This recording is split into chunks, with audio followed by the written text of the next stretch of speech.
Hello and welcome to What Yacht To Do aboard of the bridge that Here's to Us.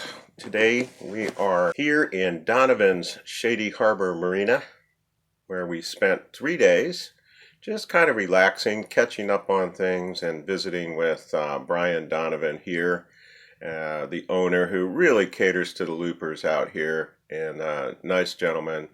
Had a courtesy car, and it was nice to be able to get into town. We actually had breakfast one morning there, and yesterday did a little minor provisioning run. We are getting ready to go, and you'll see I've kind of bundled up here a little bit. I got my fleece jacket on. It was a little bit frosty this morning, and we also had smoke on the water, as I call it out there, is the relatively warmer water of the colder air, getting that smoke on the water. Those of you who remember Deep Purple, 1972, Smoke on the Water, great tune. Anyway, those of you who are a little younger, you may have to Google it, look it up, but it is a good tune.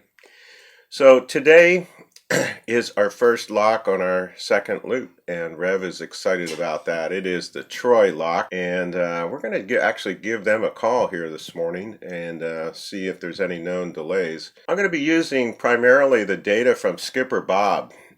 Skipper Bob has since deceased, but Waterway Guide keeps those publications up to date, and I found them a great resource because it's really consolidated what you need in there for numbers of the locks, and then I cross-check it with my Navionics, the notes that are on there, and the Active Captain Navionics is all merged, so the notes that are on there gives you the phone numbers, and I kind of jot those down. One of the challenges today is, where are we going to stay?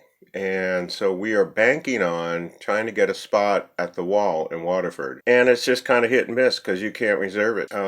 So we had looked ahead, and I had called the visitor center there, and they said yesterday, yeah, come on up, there's nobody here. Maybe that's a good sign. There was supposed to be a towboat rally or a tugboat rally, and that was canceled. We'll just see what the traffic is, and if we can get a spot on the Wall, we'll gladly take that, whether we have power or not. It's very cool out there, and Rev is going, because she knows she won't have air conditioning, but if we have to, we may need heat, so we may have to run the generator for heat. I'm more worried about being warm. The other thing is that we'll call the lock here in a second, is that the tide is becoming less and less of a factor. We're pretty much right now at slack tide, and as we go further north, there will be hardly any tide up there, and then of course once we're into the lock system, not much tide at all. So I said we're going to call the lock, and so let me do that. Let me call the lock, the Troy lock, and see what kind of delays they might have there, and we'll just kind of talk to the lockmaster and kind of get an eye on it. Rev has already looked at what kind of mechanism they have there for lifting us up, and we'll just call lockmaster, see if we can get a hold of him. Well, there's just a message there, so I will call him a little bit later and just ask if there's any known delays, but we have at least 2 hours until we hit that lock, so you can get those phone numbers through either the publications on Waterway Guide or there. One of the other things that I enjoy using along the way is the binoculars, and we have these on the resource page, and they came kind of with a bunch of stuff, like a little tripod and also a connector for your phone. I like the binoculars along the way. One of our wish list items is some gyro stabilized binoculars, but these are a little bit easier to use, and so I can kind of spot. I was up here this morning seeing if I could see any signs of wildlife, so highly recommend. Yeah, highly recommend getting a set of binoculars as well as binoculars on your boat. And you can kind of go to our resource page and take a look at that. Let's see what other notes I have here as far as going up there. You talked about the current. I've also jotted down all the numbers for the Waterford flight. Okay, when I said the Waterford flight, I mean lock E2. There is no lock E1, Erie 1. It starts with E2 and goes through E5. And so I've jotted those lock numbers down as well, because one of my backup plans is if we cannot get a spot at the Wall in Waterford, we'll just proceed through the locks And we'll ask the lockmaster if there's a place where we could tie up after the lock. They may be able to help us so that we can explore the town. We might have to walk a little bit further, but we will do that. So phone numbers are in there for that. It also tells you how high you're going to be going. And I can't remember on the Troy lock what it is, but I know that the Waterford flight, each one is about 33 to 35 feet. So we've got 4 locks that we're going to go through, each about 33 to 35 feet. We are going up. So, and Rev is prepared for that. And we've also inflated the buoys, the balls out there. There's all pumped up, and we're ready to go. Rev, can you think of anything else that we might want to tell them about our planning today from your perspective? Well, I have my lock line and gloves and a boat pole, and I have 100 locks under my belt, so I feel much more prepared this time yes. than the last time. Nothing like a confident first mate out there. I remember last when we first went through this.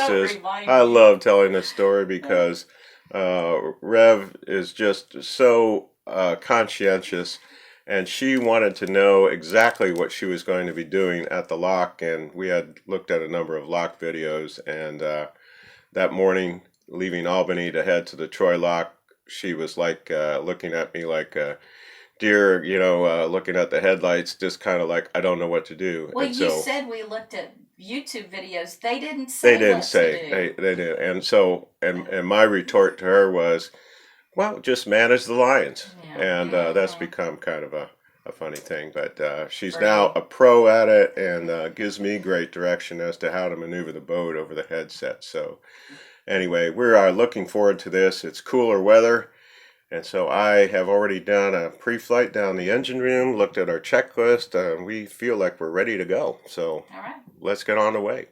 All right, just got started out of the chute there from Donovan, Shady Harbor, and one of the things that can happen with these electronics is they can have glitches. They're just ones and zeros, and this thing this morning was something didn't look right. It said off course. It was reading in miles instead of feet, and I knew I was only about 50 feet off course. So I thought, well, I'll engage it and see what happens. And immediately it started into a very sharp left turn. So immediately what I had to do is disengage the autopilot by hitting that red button right there, red button, and taking over manually and correcting the boat back to course. So kind of gives you a little surprise there. You got to be ready for that. And then the next thing is, okay, what's going on? I've got the boat under control. I have my backup navigation here. It tells me that I am on track. So the next thing is, what happens a lot is you have to reset these things. So what I did was turn off the Garmin and just wait 10 seconds. And then make sure I'm still on track with my backup here, and maintain control of the boat at all times is paramount. Don't let these electronic gadgets lull you into driving the boat into the rocks or grounding the boat. And then turn it back on and just give it a little time there. And what I did was, the first thing I did when I turned it back on was reset all the alarms that I had. Immediately the AIS alarm will come up, and so reset that. Just get it back, let it sit there for a while, and then take a look at it. And the first thing I noticed was, it looked okay. So then the first thing I did was engage the autopilot, see if I could steer with it 1 or 2 degrees left and right. I could. Got myself back on course, and then I could see, and I re-entered the route. Then I could see it was reading in feet. I engaged it, and all is well. So some of the things that could happen, just kind of be prepared for those things. Have a backup navigation, but the primary thing is to maintain control of the boat, and if you have to, look outside.